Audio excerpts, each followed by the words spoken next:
और we were well ahead of them. उनकी state में एक सिस्टम है ठीक है। जिसको सब अप्लाई करते हैं। जिस तरह एक कानून बनाया गया है वो गरीब सबने और follow अमीर के करना लिए सबने फॉलो करना है। India is made for the world. India is the fastest growing economy. और ये खबर जो है आज पूरी दुनिया के अंदर जो है फैल चुकी है। हर आर्टिकल इसको लिख रहा है क्योंकि इंडिया के अंदर एक बहुत बड़ी डेवलपमेंट हो चुकी है। एयरबस C295 मिलिट्री एयरक्राफ्ट अब इंडिया के अंदर बनाए जाएंगे। बहुत बड़ी बात है, इंडिया ऐसे एयरक्राफ्ट को जो है परचेज करता था, अब जो है स्पेन की मदद से स्पेन और टाटा मिलकर जो है इसको इंडिया के अंदर, गुजरात के अंदर मैन्युफैक्चरिंग करेंगे। इंडिया अपनी नीड्स तो पूरी करेगा लेकिन साथ साथ इंडिया जो है डिफरेंट कंट्रीज को भी जो है इसको सप्लाई करेगा। क्वालिटी के हिसाब से, क्वांटिटी के हिसाब से या किसी भी हिसाब से हम जो पाकिस्तानी प्रोडक्ट हैं या तो खरीदते नहीं है, जो मार्केट में आते हैं वो हमें यही हमारे दिमाग में चल रहा होता है ये ओरिजिनल नहीं है, ये जेन्युइन नहीं है, चाइना वाला जेन्युइन है, या जो कि अदर्स ब्रांड है या अदर मुल्क से हैं वो जेन्युइन है। तो सर देखें ना, अगर Pakistani he made in Pakistan product पे यकीन नहीं करते तो दुनिया क्या करेगी। अभी आज की खबर है C295 एयरक्राफ्ट बनाया जो दुनिया का बेहतरीन समझ लें एयरक्राफ्ट समझा जाता है। क्या कहना चाहेंगे, वो कहाँ चले गए टेक्नोलॉजी में और हम कहाँ खड़े हैं, कोई मुकाबला है? मुकाबला तो कोई नहीं है, टेक्नोलॉजी में हमसे काफी आगे, लेकिन हौसले में वो अभी हमसे पीछे हैं। हाँ? 1965 की जंग में जब तब भी उनके पास टेक्नोलॉजी हमसे काफी ज्यादा थी। अच्छा। लेकिन फिर भी पाकिस्तान ने हौसले के मुकाबले में उनसे जंग जीत ली है और इंशाल्लाह। और 1971 अभी ऐसे ही हुआ है। दोस्तों फिर से एक अच्छे से वीडियो के साथ हम हाजिर हो चुके हैं।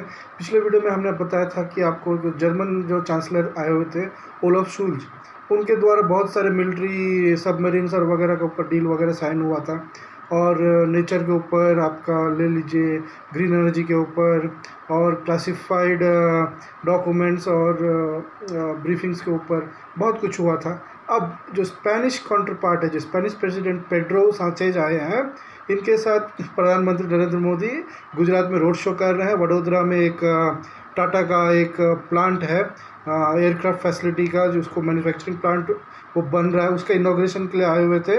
तो ये एक कुछ साल पहले 2021 में एक डील हुआ था इस एयरबस के साथ। एयरबस तो वैसे स्पेनिश नहीं है, एयरबस पूरे यूरोपियन यूनियन में उनका सब जगह अलग अलग है, तो हम ये नहीं कह सकते कोई एक जगह से इनका मैन्युफैक्चरिंग होता है, कुछ पार्ट इधर असेंबली होता है, कुछ पार्ट उधर असेंबली होता है, ऐसा करके ये है। तो कंप्लीट एक असेंबली प्लांट जो एयरबस का डिफेंस विंग है उसका एक कंप्लीट असेंबली प्लांट ये टाटा के कोलैबोरेशन में भारत में वडोदरा में ये प्लांट इनॉग्रेट हो चुका है मंडे को। तो इसका मतलब ये है कि ये फाइनल असेंबली लाइन है, मतलब यहाँ से फाइनल प्रोडक्ट तैयार होके वो डायरेक्ट आप उसको यूज़ कर सकते हैं, मतलब ये हवा में उड़ेगा डायरेक्ट। तो जो 2021 में एक 56 करीब एयरक्राफ्ट का डील हुआ था एयरबस के साथ, उसमें से करीब एक मिल गया था सितंबर 2023 को। उसके बाद और कुछ अभी 16 डिलीवर होने वाले हैं, और भारत भी कुछ बना, 40 भारत बनाएगा उसमें, और उसमें से 2021-31 तक वो कंप्लीट होकर डिलीवर होने का ये है। उसके बाद जब 56 कैरियर्स ये हो जाएगा तो उसके बाद इंडियन गवर्नमेंट के परमिशन के साथ एयरबस अब क्या करेगा, उन ये जो एयरक्राफ्ट कैरियर है ये C295 सीरीज़ का है, तो ये फिर वो दूसरे जगह दूसरे देशों को बेच सकता है जिसमें भारत की मंजूरी रहेगी। ठीक है, तो ये मतलब पूरा कमर्शियल यूज़ के लिए, मतलब मिलिट्री पर्पज़ के लिए ये लोग बेच सकते हैं दूसरे देशों को। तो ये जो एयरक्राफ्ट है ये C295, ये जो हमारे जो HAL का जो एयरक्राफ्ट था एवरो 798 या 728 का, उसी का ये रिप्लेसमेंट होना होगी। वो तो 1960 से यूज़ हो रहा था ना, सोचिए कितना पुराना है। तो अब हो क्या रहा है कि इसके बारे में पाकिस्तानी के होश उड़ गए। ये अचानक से जब इन्होंने जो न्यूज़ सुना है ना, ये चीज़ क्या इंडिया प्लेन भी मैन्युफैक्चर करेगा, मिलिट्री प्लेन एयरक्राफ्ट कैरियर, तो इसका तो गए। तो वही सब इनका रिएक्शन आप देखिए, और इसमें से भी कुछ बहुत अहम चीज़ें आपके समक्ष हम लेके आएंगे। नहीं है, पिछले 2000 साल का आप हिस्ट्री देख लें। विलियम डैरिम्पल साहब की किताब आई है कि लास्ट 5000 साल में तक इंडिया ने वर्ल्ड को डोमिनेट किया through it's theoretical teaching, scientific advancement. और विलियम डैरिम्पल काफ़ी रिस्पेक्टेड हिस्टोरियन है बाय द वे, पहले वो लेफ्ट लीनिंग थे, आजकल देयर इज सम चेंज जो उन्होंने इंडियन हिस्ट्री के बारे में लिखा है। हो सकेगा तो एक आप प्रोग्राम जरूर कीजिएगा, और विलियम डैरिम्पल साहब के उस फाइंडिंग पे जिसमें उन्होंने कहा कि पिछले हज़ारों साल तक इंडिया ने एशिया पे और वर्ल्ड पे राज किया था, भारतीय थॉट प्रोसेस में राज किया था। इस जर्नी को देखें तो इसमें खाली नरेंद्र मोदी को हम क्रेडिट नहीं दे सकते।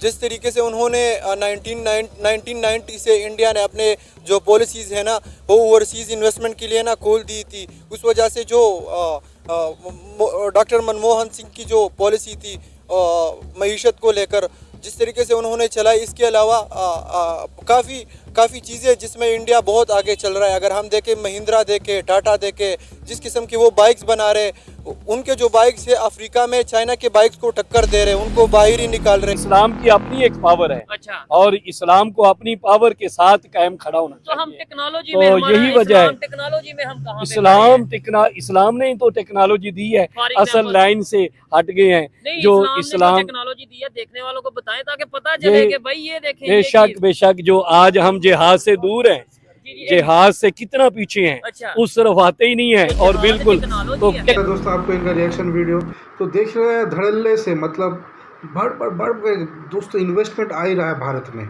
और एकदम सही डायरेक्शन में हो रहा है। जर्मनी, स्पेन और न जाने और कौन कौन देश अभी लाइनअप में है। इस पर जर्मनी के साथ सबमरीन्स का डील हुआ है, इनके साथ एयरबस का जो मैन्युफैक्चरिंग प्लांट जो बना हुआ है टाटा के कोलैबोरेशन में वडोदरा में, वहाँ पे काम चालू होना है, उसके इनॉग्रेशन के लिए आए हुए हैं। तो आप देखिए अगले आने वाले 10-15 साल में कहाँ से कहाँ हो जाएगा भारत, कोई पकड़ भी नहीं पाएगा। इतना बड़ा सुपर पावर बनेगा जो पहले 5000 साल पहले जो सोने की चिड़िया हुआ करता था ना, 5000 साल से फर्स्ट सिविलाइजेशन था हमारा रहता था, वो चीज़ वो फिर दुनिया देखेगी। उस मुकाम पे हम रहेंगे भारत। और ये जो हमारे जो बच्चे लोग जो हैं ये फिर आएंगे पापा पापा करके फिर आएंगे। ठीक है, तो दोस्तों आपको वीडियो कैसा लगा, लाइक कीजिए, शेयर कीजिए, सब्सक्राइब भी कीजिए। जय हिंद, जय भारत, वंदे मातरम।